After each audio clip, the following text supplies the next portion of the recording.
നമസ്കാരം. ബിജു കോട്ടി. ഇന്ന് ഞാൻ കഴിഞ്ഞ ദിവസം ഞാൻ സിദ്ധസാഹിത്യത്തെക്കുറിച്ചാണ് പറഞ്ഞത്, കഴിഞ്ഞ എപ്പിസോഡിൽ. ഇപ്പോൾ ഞാൻ സിദ്ധസാഹിത്യത്തിൻ്റെ തുടർച്ച എന്തായാലും ഉണ്ടാവും. ഇപ്പോൾ ഞാൻ പറയാൻ ഉദ്ദേശിക്കുന്നത് എൻ്റെ ഫേവററ്റ് ആയിട്ടുള്ള ഹിസ്റ്ററി ഓഫ് ഹിന്ദി ലിറ്ററേച്ചറിലെ, history means Hindi language and ലിറ്ററേച്ചറിൽ എനിക്ക് ഏറ്റവും ഇഷ്ടപ്പെട്ട ഭാഗമാണ് കാവ്യശാസ്ത്രം. ഭാരതീയ പാശ്ചാത്യ കാവ്യശാസ്ത്രം. അതിലെനിക്ക് ഏറ്റവും ഇഷ്ടപ്പെട്ട ഭാഗമാണ് രസസിദ്ധാന്തം. അല്ലെങ്കിൽ രസസമ്പ്രദായം എന്ന് പറഞ്ഞാൽ ഭരത്മുനി വിഭാവനം ചെയ്തിട്ടുള്ള ഒരു കാഴ്ചപ്പാടാണ് രസസിദ്ധാന്തം. നമുക്കറിയാം 4 വേദങ്ങളാണ് നമുക്കുള്ളത് അല്ലേ? ഭാരതീയ ശാസ്ത്ര സംഹിതയിൽ അല്ലെങ്കിൽ ഭക്തി സംഹിതയിലൊക്കെ വിദ് എന്ന് പറഞ്ഞാൽ അറിവ് എന്നുള്ളതാണ്. ധാതുവിൽ നിന്നാണ് വേദം ഉണ്ടായിട്ടുള്ളത്. 4 വേദങ്ങളാണുള്ളത് അല്ലേ? 4 വേദങ്ങൾ. അപ്പോൾ അതിൽ ഋഗ്, യജുസ്, സാമ, അഥർവ. ഋഗ്വേദം, യജുർവേദം, സാമവേദം, അഥർവവേദം അല്ലേ? 5-ാം വേദം എന്നറിയപ്പെടുന്നത്, ശ്രദ്ധിക്കണം, 5-ാം വേദം എന്നറിയപ്പെടുന്ന ഒരു പുസ്തകമുണ്ട്.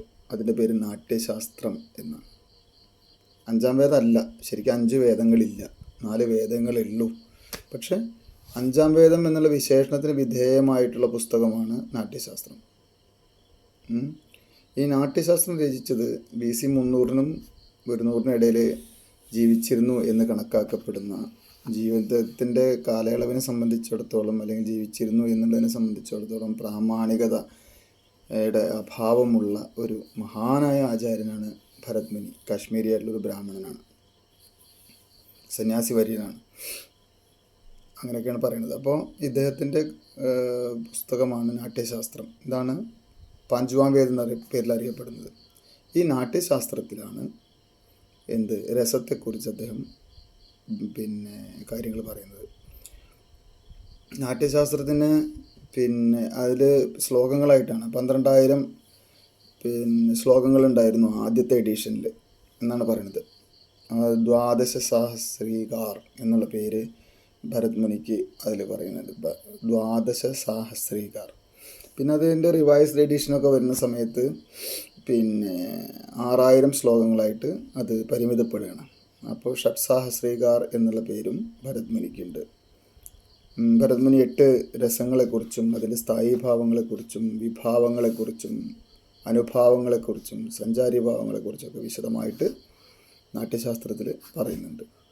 ഓക്കെ, അപ്പോൾ നാട്യശാസ്ത്രം ഭരത്മുനി.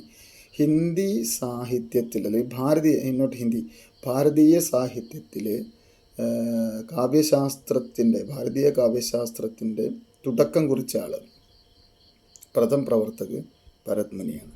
ആ ഒരു പോയിന്റ് പറയാൻ വേണ്ടിയിട്ടാണ് ഈ വീഡിയോ ഇടുന്നത്. ബാക്കി തുടർന്നുള്ള എപ്പിസോഡുകളിൽ. Bye, have a nice day.